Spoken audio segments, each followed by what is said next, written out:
Amém, glória a Deus. O que eu quero compartilhar tem a ver com, são respostas, né? Toda palavra, toda pregação, que tem o objetivo de trazer resposta para algo da nossa vida. Para apresentar algo, né? A Bíblia é um livro excelente, um livro de orientação, de ensino. O Espírito Santo que habita em nós, ele veio para nos mostrar o caminho também, para dizer o que a gente deve fazer. Então nós buscamos essa orientação no Senhor e na sua palavra. E então a ideia é buscarmos soluções para a vida, resposta, fortalecimento, ora para sermos edificados, ora para sermos confrontados. Porque na vida nem sempre as coisas fluem como a gente espera, sempre surgem imprevistos, dificuldades. E Jesus deixou isso muito claro para nós. No mundo tereis aflições, mas tem de bom ânimo. Eu venci o mundo, né? Ele diz, nós também vamos vencer. E nós vivemos essa vida da melhor maneira como nós podemos, intensamente, buscamos viver o melhor dessa terra. Mas a alegria do crente e a expectativa que nós temos é da vida eterna, amém? Nós vivemos uma vida da melhor maneira como podemos. Então, às vezes, alguma coisa não vai sair do jeito que nós esperávamos. Às vezes, nós não somos do jeito que nós esperávamos. Mas tudo bem, vai chegar o momento que tudo será perfeito. Então, não precisamos viver chorando e lamentando por aquilo que se foi, porque a nossa alegria e expectativa é por aquilo que ainda está por vir, que é o Senhor, que é a eternidade. Mas, durante essa caminhada, essa curta jornada, a palavra de Deus vai falar que a vida é como uma neblina, que vem pela manhã, logo ela se vai. Que a nossa vida é como um sopro, né? Então, nós estamos vendo aqui o Dominique, lindo, maravilhoso, olha, tanta expectativa, né? Mas a vida passa tão rápido, as coisas vão se acelerando cada dia mais, parece. E há momentos na vida que nós queremos apenas nos refugiar. Há momentos que você quer apenas ficar no seu canto, você quer se esconder se te pudesse. E fosse milionário, como hoje é comum, milionários hoje, o hobby deles é construir bunkers. Comprar uma ilha e construir um bunker onde que tudo lá ele possa viver autossuficiente debaixo da terra, independente da tragédia que possa acontecer no planeta. Alguns até cogitam a possibilidade de morar em outro planeta, né? Habitar a Lua. Ok. E a Bíblia fala que o mundo jaz no maligno. O mundo está imerso na maldade. Só você ligar a TV, só você sair pelas ruas, você vai ver. Tem coisas que você não acredita. Coisas horrendas, difíceis, e cada dia que passa, isso vai piorar. É o que diz a palavra. Mas nós não temos como sair do mundo. Até Jesus fala isso. Mas permanecemos nesse lugar, amém? Mas nós também, ao mesmo tempo que o mundo jaz no maligno, nós não vamos habitar no maligno. Por isso que nós devemos encontrar um lugar de refúgio. Um lugar onde nós vamos encontrar paz, um lugar onde nós vamos respirar, onde nós vamos renovar nossas forças, nossas energias para enfrentar o dia a dia, para enfrentar a vida, as realidades, as dificuldades. E é sobre isso, sobre lidar com a vida, o dia a dia, não importa qual a idade que você tenha. É uma ignorância nossa achar que quem tem 40 anos, que tem que pagar IPVA, IPTU, boleto, faculdade, aquilo outro, você tem mais problema do que alguém que tem 15, 16 anos, que embora talvez não tenha que pagar os mesmos boletos que você, mas tem uma vida pela frente de incertezas e tem que lidar com todas as expectativas que tem sobre ela. Não é fácil, mas o Senhor tem um escape para nós, amém? E eu quero falar um pouco sobre o rei Davi, quero falar um pouquinho, incluir esse entorno do rei Davi. E antes de lermos o texto, quero entrar nessa questão de família. Porque Davi, querido, a Bíblia chama Davi de um homem segundo o coração de Deus. Ele se tornou um dos maiores guerreiros. E a primeira batalha conhecida é aquela de Golias, que ele derrota Golias, ele se torna guerreiro, e não se torna guerreiro, mas ele se torna um treinador de guerreiros. Davi não só mata gigante, mas ele funda uma escola de matadores de gigantes. E Davi foi um homem extraordinário, porque ele formou homens melhores do que ele. Porém, embora Davi é conhecido como um homem de batalhas, tanto é que ele queria muito construir uma igreja, vamos colocar assim, um templo, um lugar de adoração para Deus. Mas, apesar de Deus aceitar este presente, Deus não permitiu que ele construísse esse lugar, porque Deus disse que a mão deles estava suja de sangue. Por conta das muitas batalhas, das muitas guerras, Deus não permite que Davi construa. Ele levanta os recursos e seu filho então vai construir o templo do Senhor. Mas apesar de ter sido envolvido em tantas batalhas, tantas guerras, a maior batalha de Davi aconteceu dentro da casa dele. Gente, é tanto desafio. Esses dias eu ouvi aqueles momentos de inutilidade nossa, de ficar rolando a tela. Já aconteceu com você? Né? Eu vi lá que alguém fala assim: olha, se você encontrar um leão mancando por aí, é o meu, que eu não consegui matar ele hoje, só dei uma maciada, né? Que ele fala que a gente tem que matar um leão todo dia. Então ele fala: se encontrar um leão mancando aí, é o meu, que eu não consegui matar hoje. Então tem dia que a gente vai dormir e a gente não consegue resolver tudo que tem que resolver. E Davi então, a batalha maior dele, que mais trouxe dano e prejuízo, foi dentro de casa. Assim como nós, temos tantos desafios, faculdade, trabalho, ministério e tanto tal, mas às vezes a sua maior batalha está dentro da sua casa. E Jesus, lá em Mateus no capítulo 12, versículo 25, Mateus 12, 25, o contexto não é família, o contexto não é esse, mas ele fala algo aqui que tem a ver com o que a gente está falando. Todo reino dividido contra si mesmo será o quê? Arruinado. Toda cidade ou casa dividida contra si mesmo não subsistirá. Então toda casa dividida, aqui ter a ver com reino, mas tem a ver com a minha casa e com a sua casa. Se o marido e a esposa não tiverem o mesmo pensamento, não estiverem alinhados no mesmo propósito, vai ter dificuldade de prosperar. Vai ter dificuldade de avançar. E a casa de Davi dividiu. Os próprios filhos dele se levantaram contra ele. Mas antes disso, Saul perseguia. O próprio sogro perseguia ele. Então, sempre foi muito confusa essa ideia. Antes disso, Davi era irmão e filho, mas nem o pai nem seus irmãos o reconheceram como parte da mesa. Ele não se assentou à mesa com seus irmãos.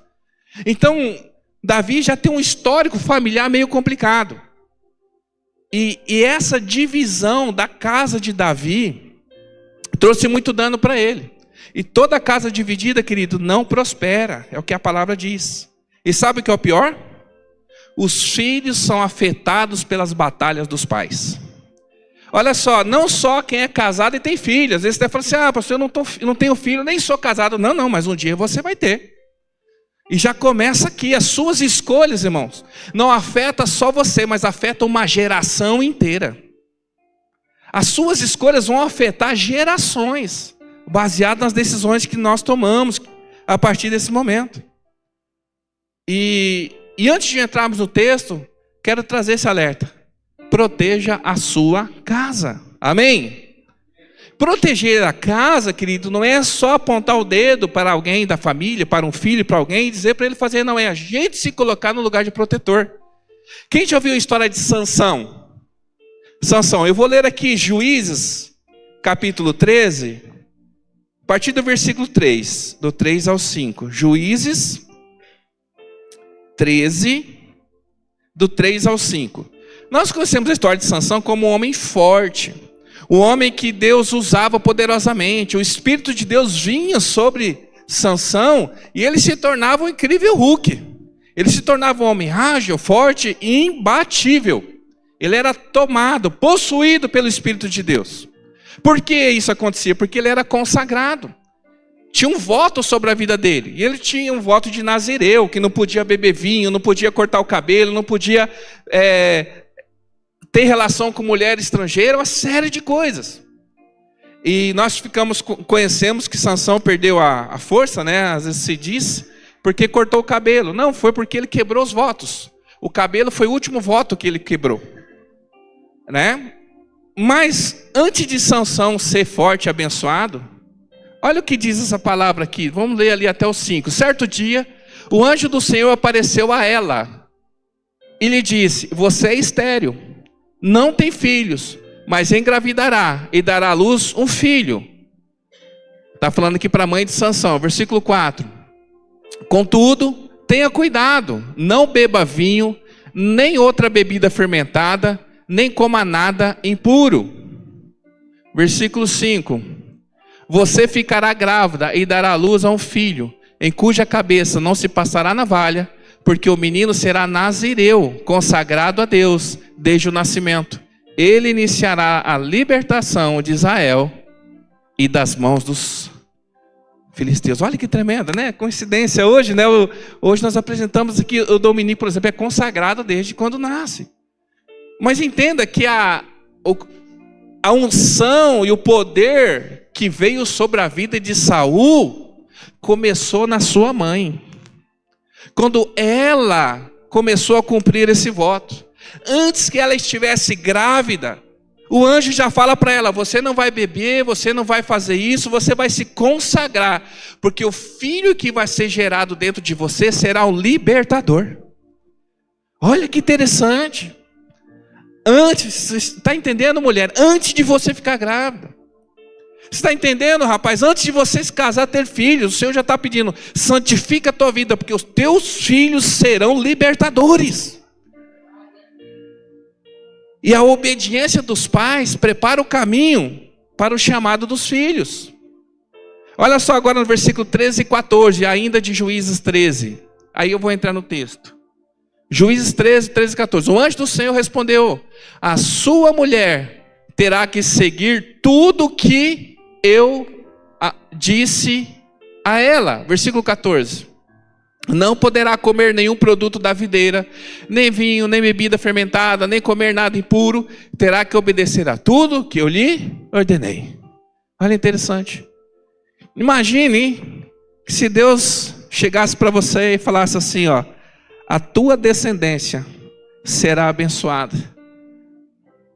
Eu vou usar muito seus filhos, mas você começa a se santificar agora. Por que eu estou dizendo isso, querido? Porque nós estamos correndo o risco de perder uma geração por falta de exemplo, por falta de autoridade dentro de casa, por falta de pais que não se tornam referência para os seus próprios filhos, por causa de cristãos que se dizem cristãos, mas dão mau testemunho dentro da sua casa. Por isso que nós precisamos nos posicionar, porque senão nós vamos gerar filhos feridos. Davi conquistou muita coisa, mas ele perdeu a casa dele. E eu oro e desejo e declaro sobre a vida de cada um de nós aqui, que nós venhamos conquistar muita coisa nessa terra, e os nossos filhos venham desfrutar dessas conquistas e dar sequência naquilo que nós começamos. E mais do que uma empresa, eu estou falando de um legado espiritual. Mas de ir adiante numa profissão, numa empresa, qualquer coisa que seja, querido, é trazer um legado espiritual.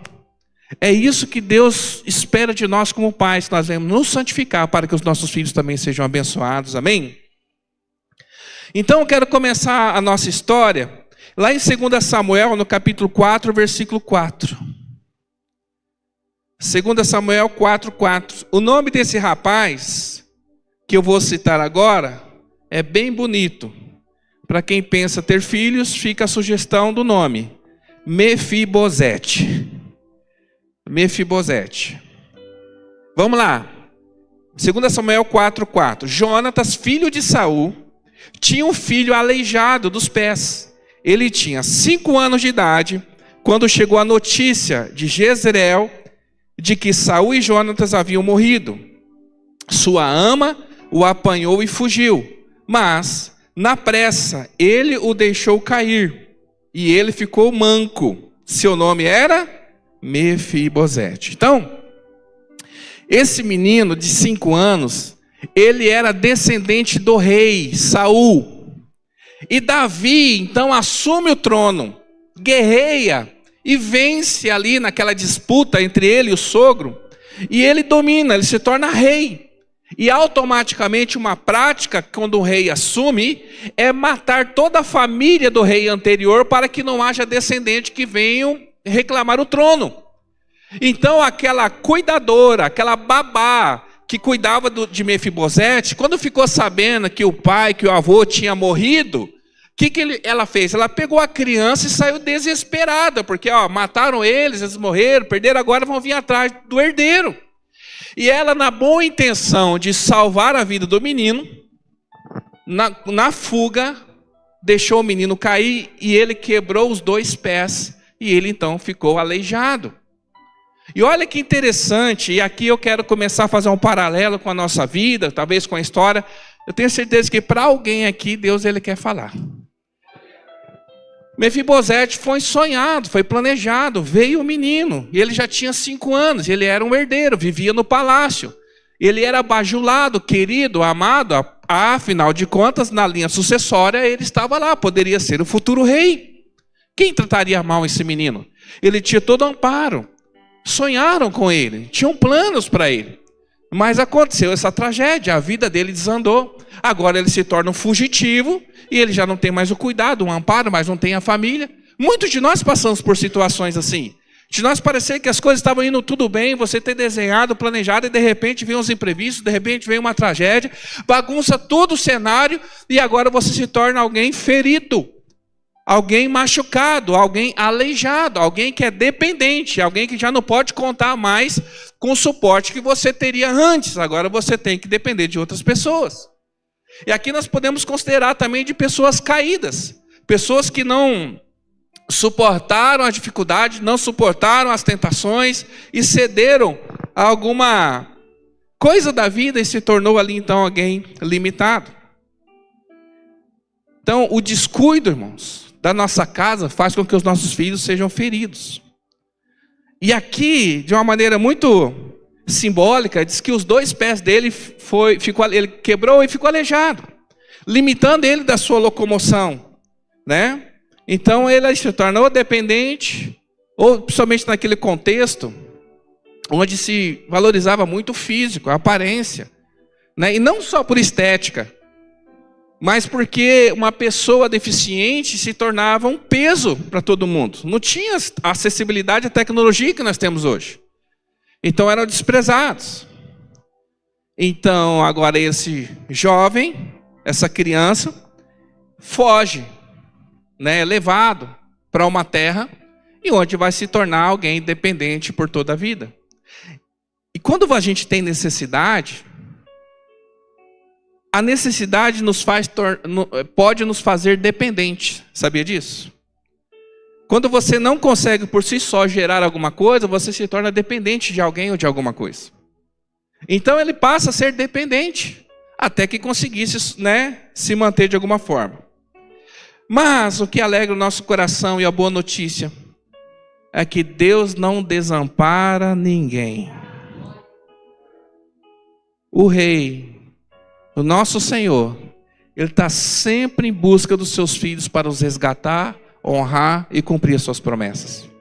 Por mais que pareça uma história trágica, a sua história, querido, Deus nunca nos desamparou. Ele sempre esteve lá e sempre esteve em busca de mim e de você para que pudesse reparar aquilo que foi feito na nossa vida.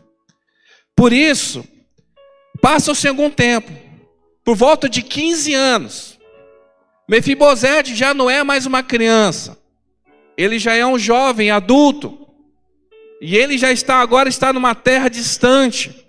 E nós vamos lá para 2 Samuel capítulo 9, versículo 1 ao 3. Davi, ele assume o trono, e ele organiza o reino, e agora ele quer cumprir uma promessa que ele fez. Ele fez uma promessa para Jonathan, um grande amigo dele, dizendo: olha, eu vou zelar e vou honrar a tua descendência. Então ele vai à procura do descendente de Jonathan.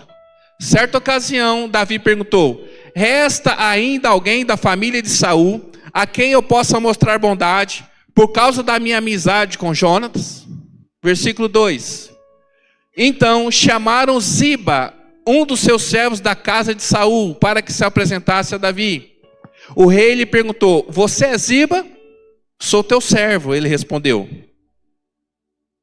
O rei perguntou-lhe: resta ainda alguém da família de Saul, a quem eu possa mostrar a bondade de Deus?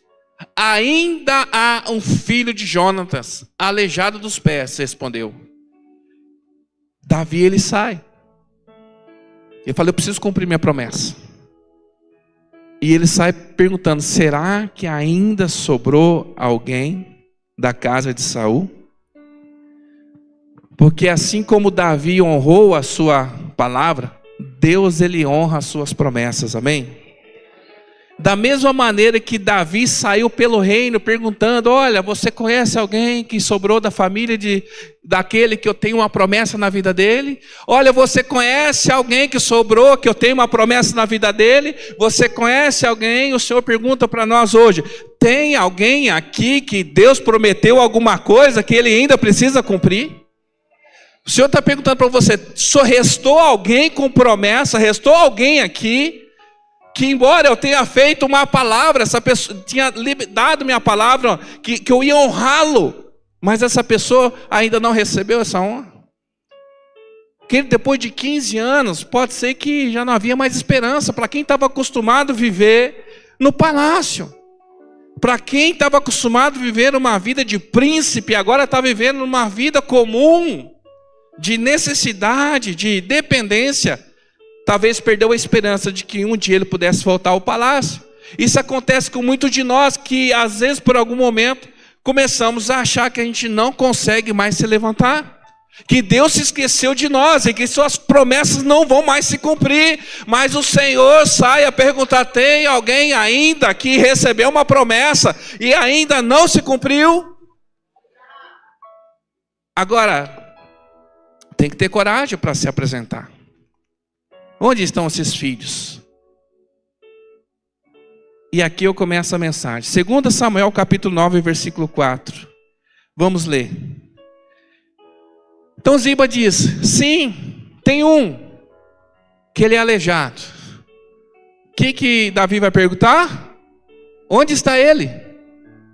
Ziba respondeu, na casa de Maquir, filho de Amiel, em Lodebar. Lodebar eu sei que você conhece. Você já ouviu muito falar de Lodebar. Lodebar é conhecido como uma terra seca, que infrutífera, que ela não produz. Mas ela não é inabitável. É uma terra que não tem muito fruto. Nós já ouvimos falar muito de Lodebar. Mas você já ouviu falar de Maquir? Em que lugar que estava? Na casa de Maquir. Quem é Maquir? Quem é esse homem? Que lugar é esse que Mefibosete ficou por tanto tempo? Maquir construiu em Lodebar uma casa, um abrigo, um lugar de acolhimento, um lugar de refúgio, onde pessoas necessitadas, onde aqueles que têm alguma falta, onde eles chegassem, ali eles eram recebidos. Interessante que alguns vão dizer, e é comum você encontrar orfanato e casa de recuperação com o nome Casa de Maquir, porque é um lugar de refúgio e de restauração. Pensa o seguinte, quero que você comece a trabalhar isso no teu coração. Existe um lugar, uma casa de misericórdia. Existe uma casa de restauração, que nós permanecemos até que se cumpram as promessas do Senhor. E neste lugar nós somos recebidos, amparados, alimentados e abençoados, até que o Senhor venha, até que o Senhor ele venha honrar a tua palavra, entregar aquilo que ele prometeu. E agora há uma escolha que nós devemos fazer: ou a gente fica na casa de Maquir, ou você vaga por Lodebar. Lodebar é um lugar que não gera nada, mas a casa de Maquir tem abundância. Apesar de o mundo jazer no maligno, aqueles que estão na presença de Deus desfrutam de abundância do Senhor. Não é o lugar que nos define, é em quem nós estamos aqui define. Então, quem era Maquir? A Bíblia não fala muito sobre ele, mas o pouco que fala nós podemos entender que ele é um homem generoso e acolhedor. Lodebar significa sem pasto, ou sem comunicação. Lodebar é aquele lugar desértico que não produz nada, os animais não conseguem se alimentar porque não cresce grama e não tem comunicação. É o significado do nome. Relata exatamente aquele lugar onde o ser humano está quando ele está desconectado de Deus. Porque quando o homem, a humanidade, ali na pessoa de Adão e Eva, pecaram e desobedeceram, diz que eles foram desconectados do Senhor. Todo aquele que está longe do Senhor está sem comunicação com Deus. Ai, como é ruim ficar sem comunicação. Você já ficou sem comunicação? Você já ficou sem sinal no seu celular? Você já viajou por algum momento, você ficou sem o GPS e você não tinha a menor noção de onde você estava indo? E você começou a seguir as placas, mas as placas elas são meio esquisitas porque você não conhece. Então assim é quem caminha sem Cristo. Assim é quem caminha sem o Espírito Santo, caminha sem direção, sem comunicação. Mas mesmo no lugar sem comunicação, existe a casa de Maquir. Além disso, diz o significado do nome Lodebar, é lugar sem pasto. Então aquele que vive, que anda por este mundo, fora daquilo que o Senhor tem para ele, perdido, vagando, ele não tem alimento, ele não tem pasto. Mas aquele que está em Cristo, ele desfruta de pastos verdejantes. Porque o Senhor nos leva, nos conduz até onde está o pasto verdejante. Eu quero trazer você para dentro dessa realidade. Vamos lá tentar entender um pouquinho o que é Maquir. 2 Samuel capítulo 17, versículo 27. 2 vezes só Maquir é citado na Bíblia. Uma dessa que Mefibosete está na sua casa, e outra que ele vai ser bênção na vida de Davi. Olha só, aqui é outra história. Davi, ele está aqui agora fugindo. Davi está fugindo do seu filho. O filho dele se rebelou contra ele e quer matar o próprio pai. A casa de Davi era difícil. Como eu falei, a maior batalha dele era dentro da casa dele. Diz assim que quando Davi chegou a Manaim, ali estavam Sobe, filho de Naás, de Rabá dos Amonitas, e quem? Maquir, filho de Amiel. Da onde? De Lodebar. E presta atenção, não era porque ele era de Lodebar que ele não tinha para abençoar. E então, o gileadita Barzilai de Rogelim. O versículo 28, olha só. Estes trouxeram a Davi e ao seu exército camas, bacias e utensílios de cerâmica, e também trigo, cevada, farinha, grãos torrados, feijão e lentilha. Versículo 29. Mel, coalhada, ovelhas, queijo de leite de vaca, pois disseram, o povo deve estar faminto, exausto e sedento no deserto. Olha que interessante. Maquir fazia parte desse grupo, que enquanto Davi estava fugindo com o seu exército, Davi atravessa o Jordão, fugindo do seu irmão, do seu filho, que queria matá-lo, e ele é recebido, Davi e o seu exército. E Maquir, com esses homens, ofereceu suporte a eles. E aqui eu quero trazer um pouco mais de luz sobre o que é casa de Maquir, sobre o que é um lugar de misericórdia, sobre o que é esse lugar que enquanto Lodebar é infrutífero, mas na casa de Maquir tem abundância. Enquanto Davi está fugindo, Davi está tentando evitar o confronto com seu filho, mas é na casa de Maquir que Davi também vai encontrar o quê? Misericórdia. Tem pessoas aqui, querido, que estão fugindo. Tem pessoas que querem se livrar dos seus problemas, querem se livrar das suas angústias, se livrar dos seus medos e vêm se refugiar na casa de Maquir. Tem pessoas como Mefibosete, que perderam tudo, não tem mais expectativa de futuro, parece que todas as promessas que foram feitas, todas caíram por terra, mas é na casa de Maquir que ela encontra refúgio. E o que tem na casa de Maquir que faz com que alguém possa ficar tanto tempo, embora a casa de Maquir está no meio de um lugar árido, improdutivo, como um mundo que jaz no maligno. Sabe o que tem numa casa de Maquir, numa casa de misericórdia? Nós lemos ali, diz que eles entregaram àquele Davi e seu exército bacias. Para que serviriam as bacias? Para que na cultura judaica servem as bacias, nós sabemos? Quando alguém entrava numa casa, quando alguém ia comer, o que ele tinha que fazer? Lavar as mãos. Lembra as talhas que Jesus usou para colocar água que foram transformadas em vinho? Eram talhas de purificação. Eram pedras escavadas que colocavam água para que se lavasse as mãos. Lembra quando Jesus chegou com seus discípulos para a ceia, e aí eles perguntaram, mas quem é que vai lavar os pés? E Jesus ali, ele já tira a bacia e ele mesmo vai lavar os pés dos seus discípulos. Então, quando fala de bacia, fala de purificação. Querido, casa de Maquir é um lugar de santidade, de limpeza, de purificação. Não importa do jeito que você chegou, cansado, desesperado. Quem já nunca ouviu isso? Hoje não é muito isso, a gente não vê tanto, mas se você voltasse uns anos atrás, se brincava muito na rua. Brincava até escurecer. E a mãe ia lá no portão e gritava e chamava, e a pessoa chegava, né? A criança chegava correndo, às vezes a comida já estava pronta, e se ele ia direto botar a mão lá no prato, o que a mãe fala? Vai tomar banho, vai lavar a mão, né? Não é isso? Então, querido, da mesma maneira, entenda o seguinte: muitos de nós chegamos na casa de Deus sedentos. Chegamos na casa de Deus, irmãos, famintos, necessitados, buscando alguma coisa no Senhor. Mas a gente quer tocar naquilo que é santo, mas a gente primeiro precisa se purificar. Nós queremos receber algo que é puro do Senhor, mas nós podemos contaminar aquilo que é puro. Eu cheguei na igreja, porque agora vou dar um exemplo simples assim. Eu cheguei na igreja solteiro, agora quero arrumar a namorada. Vou dar um exemplo. Aí está lá a princesa, perfeita, linda. Igual a Esther.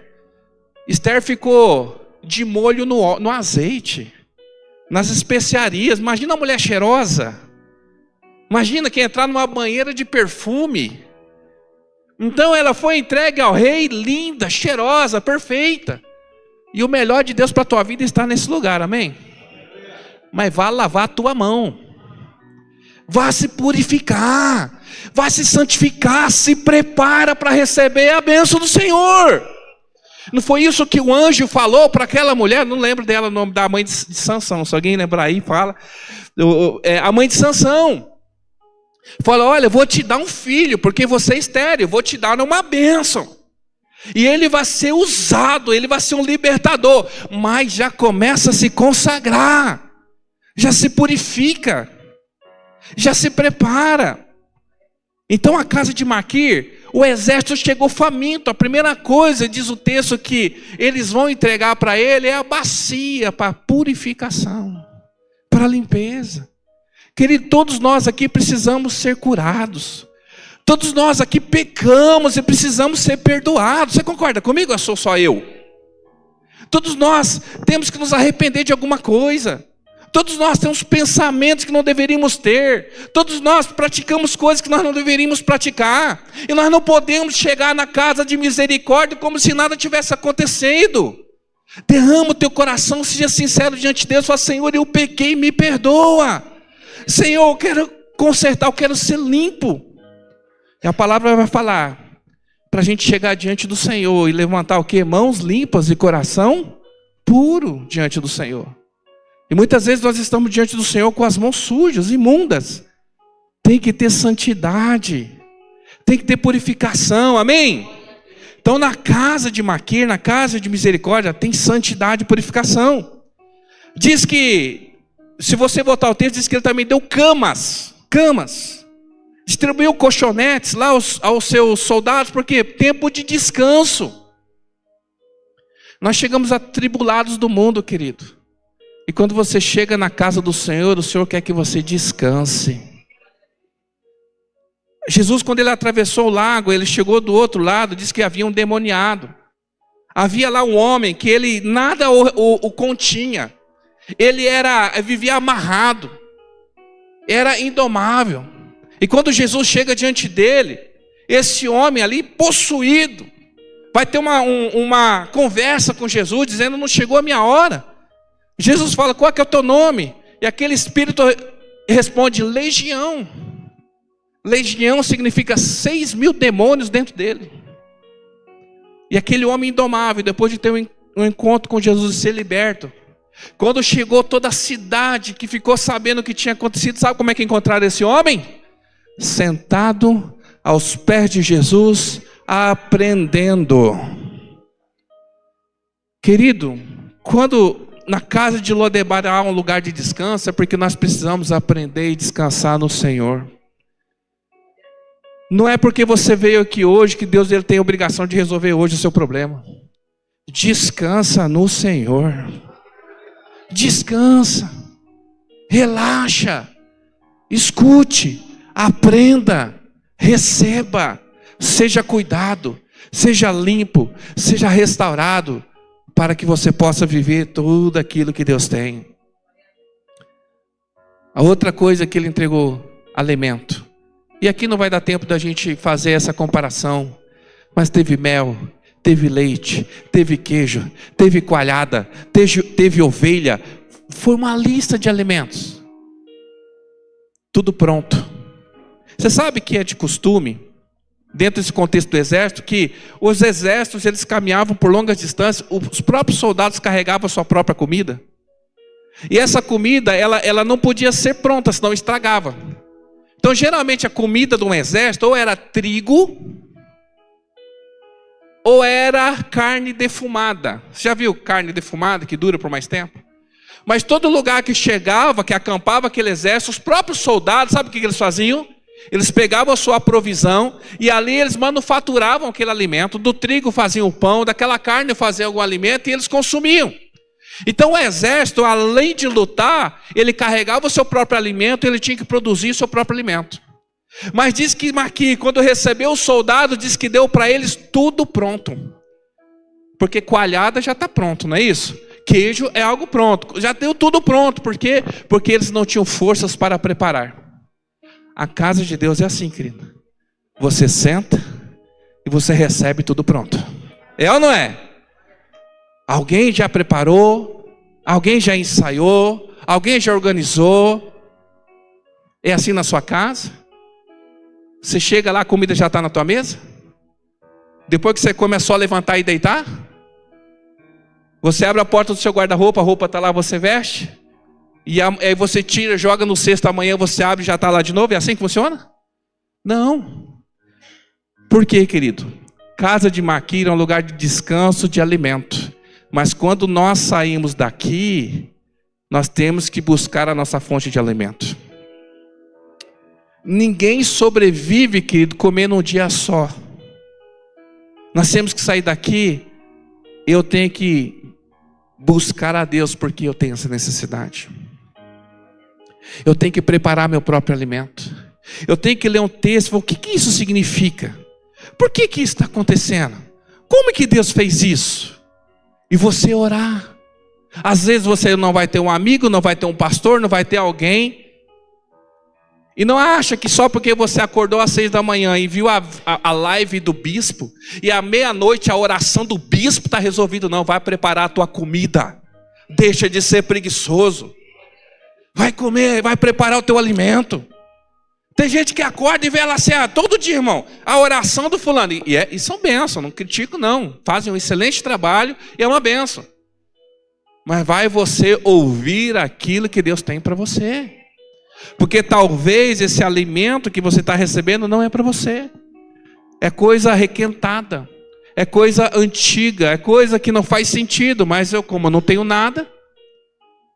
Então, casa de Maqui é um lugar de alimento. O Senhor está te alimentando agora, amém? O Senhor ele vai falar contigo agora, amém? E amanhã? E terça-feira? E quarta-feira? E quando você estiver no serviço, tiver aquele atribulado do seu lado, o que você vai fazer? E quando a coisa não acontecer quando você espera? E quando aquele que você ama te desprezar, o que você vai fazer? Aí você precisa na guerra preparar seu próprio alimento. Mas o Senhor não desampara nenhum dos seus, amém? E antes da gente caminhar para o fim, qual é a importância de eu aprender isso? Porque é o seguinte, é comum, hoje não existe mais, não é que não existe, não é tão comum. Não muito tempo atrás, quando uma mãe tinha uma filha, quando chegava a uma determinada idade, ela começava a preparar um negócio que chama-se enxoval. Tem gente que nem sabe o que é enxoval. A mãe entrava no modo preparação. Ensinar a menina a ser uma excelente esposa, não é? E ali começava o enxoval. De vez em quando a mãe lá ia comprava uma roupa de cama, comprava um pano de prato. Por quê? Porque um dia você vai casar e você já vai ter o seu enxoval. Havia uma preparação. E aí quando alguém casa, às vezes não é uma regra, mas às vezes ela não tem muita experiência na cozinha.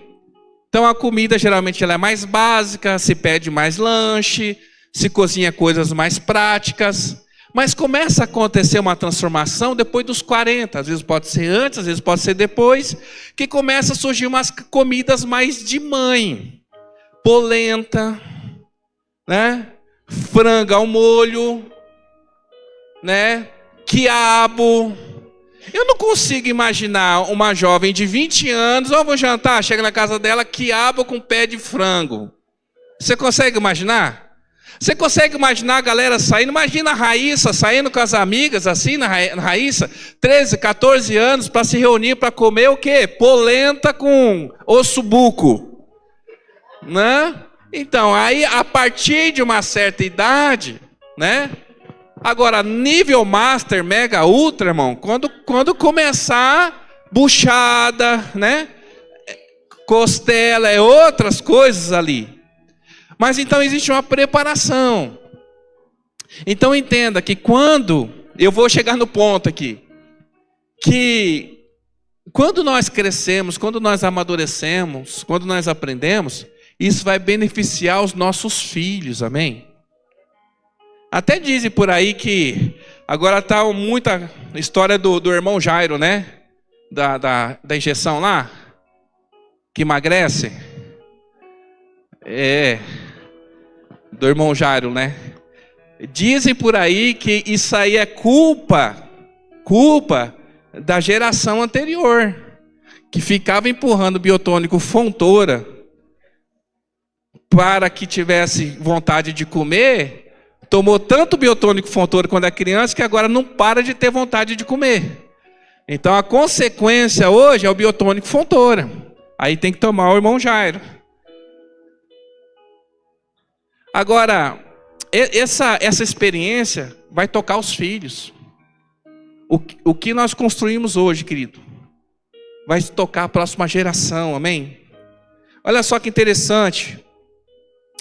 Antes de encerrarmos, vamos lá. 2 Samuel capítulo 9, versículo 12. Mefibosete tinha um filho. Lembra quantos anos tinha Mefibosete quando ele se acidentou?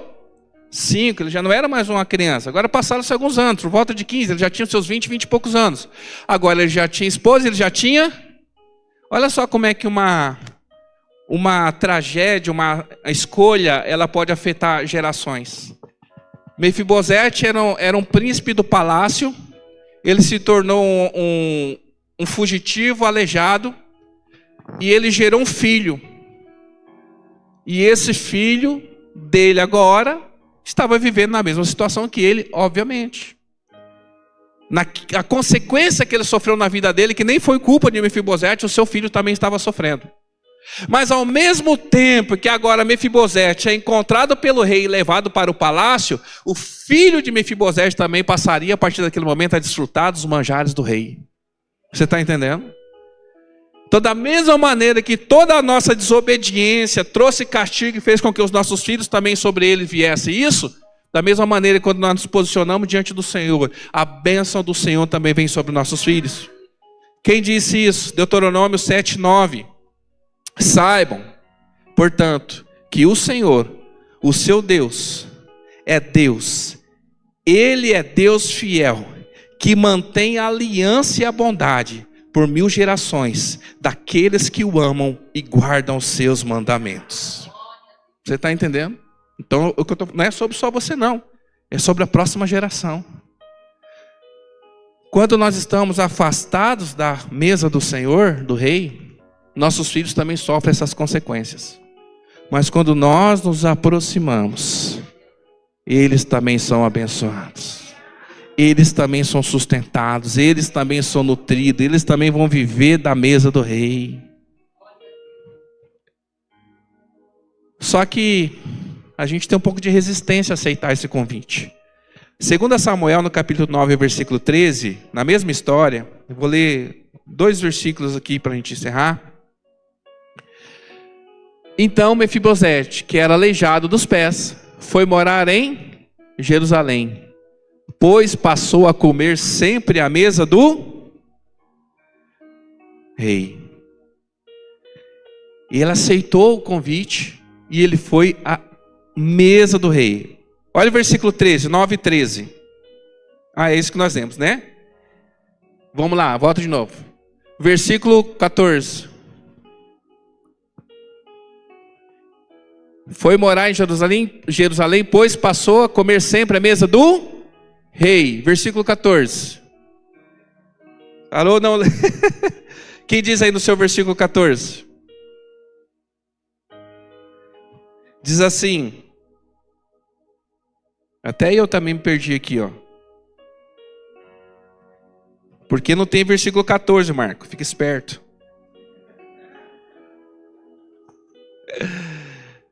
Agora ele tinha uma deficiência. Qual que era a deficiência dele? Ele era aleijado. Olha só, quando Davi perguntou se havia algum descendente ainda, Ziba falou, tem um, Mefibosete. Ele é aleijado. Olha só que interessante. Sempre junto de quem nós somos, tem uma condição que não nos agrada. Olha o seguinte, imagina que Deus está procurando você. Deus está te procurando. Precisa encontrar meu filho e minha filha, porque eu tenho promessas para se cumprir na vida deles. Aí imagina que se Deus saísse perguntando, imagina se Deus fosse perguntar ao Satanás. Sabe que Deus faria um negócio desse? Fez para Jó. Viu por aí o meu servo Jó? O que Satanás falou? Mas também. Mas ele também é acusador. Poderia, né? Então imagina que agora Ziba falou assim, tem um mais, é aleijado. Imagina o que Deus não sabe de mim e de você. Tem o meu filho lá que tem, mas ele é um... O que poderia se dizer a teu respeito? Olha lá, Deus perguntando, olha lá o pastor Ednei. Não, o pastor Ednei está lá ainda, mas ele é um mentiroso. Olha, mas ele é adúltero. Ele é isso. Ele compra, mas não paga. Agora imagina o rei Davi, fala assim, não, então esquece esse daí, procura outro, porque como rei eu não posso sujar o nome, a reputação do palácio, colocando pessoas dessa laia aqui dentro. É isso que o rei fez? Ele não está preocupado com isso. Ele não está preocupado com a tua deficiência. Ele quer que se cumpra as promessas dele sobre a tua vida. E às vezes a gente se acha indigno de chegar na presença dele. Olha 2 Samuel capítulo 9, versículo 8. Olha o que Mefibosete, e esse convite hoje para a gente encerrar. Imagina o rei, imagine que você está numa terra árida, amparado num lugar ali de refúgio, e então o rei fala assim, olha, vem para o palácio. No palácio você vai ter servos, e você vai comer direto à minha mesa. Qual que é a resposta de Mefibosete? Ele se prostrou diante do rei e falou assim, quem é teu servo para que te preocupes com um cão morto como eu? Mefibosete falou assim para o rei, Senhor, quem que eu sou? Não sou nada, não sou ninguém. Por que o senhor se importa com um cão morto como eu? O que é um cão morto, gente? Para que serve um cão morto? Para ser comido pelos vermes, para ser enterrado. É como se Mefibosete olhando para a situação dele, achando primeiro que o rei ia acabar com ele, ia matá-lo, mas falou assim, olha, eu não sou nada, que eu sou para merecer sentar à sua mesa? E muitos de nós estamos rejeitando o convite do Senhor Jesus, porque acha que Ele sabe quem eu sou, querido. Jesus sabe quem você é. Ah não, porque a condição que eu estou me impede de sentar à sua mesa. Ele sabia que você era aleijado desde o início, quando ele perguntou onde é que estava esse menino. Falou assim, está lá em Lodebar. Pô, mas é longe, né? E ele é aleijado. Beleza, traz ele aqui. Traz ele aqui. E o Senhor te trouxe aqui essa noite para dizer o que te impede para viver diante da mesa do rei. Não é o que você vê, é o que ele vê. Eu vejo deficiência, ele vê promessa a se cumprir. Ele vê promessa. Às vezes nós olhamos para pessoas que estão do nosso lado e a gente fala, não tem mais jeito, não tem mais salvação. Às vezes a gente olha para nós mesmos, a gente fala, pela idade que eu tenho, pelas escolhas que eu fiz, por tudo que já deu errado, Deus não tem mais comigo. O Senhor está dizendo essa noite, sim, Ele tem promessas a se cumprirem na sua vida. Ele tem uma descendência a dar continuidade. E sabe de uma coisa? Mefibosete deu continuação à descendência de Saul. Por Mefibosete se perpetuou a descendência de Saul. Mesmo que Saul tenha feito as piores escolhas, mesmo que Saul tenha sido rejeitado por Deus, mas Mefibosete foi escolhido, Mefibosete foi resgatado. Por isso nessa noite, o Senhor está buscando filhos amados, que estão na casa de Maquir, que na casa de Maquir tem buscado purificação, na casa de Maquir, na presença, na casa do Senhor, tem buscado descanso, e na casa do Senhor tem se alimentado, até que o rei venha. E olha, que isso é igreja, é isso que nós estamos fazendo aqui. Domingo após domingo, programação após programação, encontro após encontro, buscando nos purificar, buscando descanso para as nossas almas, buscando alimento e olhando para a janela, esperando assim, que dia que Ele virá. Nós falamos a semana sobre Páscoa, falando sobre a mesa do Senhor, e Ele prometeu, disse que ia voltar. Existe um brinde que nós ainda precisamos fazer, uma taça que nós precisamos tomar. Agora, você tem dois tipos de pessoas na casa de Maquir. O primeiro, Mefibosete, aquele que fugia, e quando viu a comitiva do rei vindo pela janela, ele falou assim, vão me matar. Mas tem o segundo Mefibosete, que é aquele que encontrou misericórdia. Tem pessoas que na casa de Deus tem medo dele. Tem medo de confessar seu pecado, tem medo de se apresentar do jeito que está, porque vê Deus como um Deus carrasco. Por que ele via isso? Por que Mefibosete tinha medo de Davi?